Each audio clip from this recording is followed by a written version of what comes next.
Sir మన ఇంట్లో దొరికే అల్లం బెల్లంతో సో నరాల బలంత ప్రాబ్లమ్ పూర్తిగా తగ్గించుకోవచ్చు.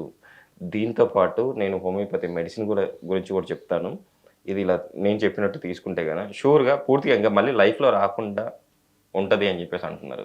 సో అదెలా సార్? అది ఎలా అంటే నేను మీకోటి చెప్తాను. Okay sir. అది ఏందంటే మన దగ్గర మన కల్చర్‌లో 4 వేదాలున్నాయి. Okay sir. ఏవవి? ఋగ్వేదం, యజుర్వేదం, సామవేదం, అథర్వవేదం. సామవేదం ఉంది గదా! దాంట్లో సంగీతం గురించి ఉంటది. సంగీతాన్ని ఎట్లా మన క్లాసికల్ మ్యూజిక్ ఉంటది గదా! యెస్. అది గూడా మనకు ఎట్లా బెనిఫిషియల్ ఉంటదనేసి ఉంటది. ఓకే. మళ్ళీ అథర్వవేదంలో మన ఆరోగ్యం, ఓకే.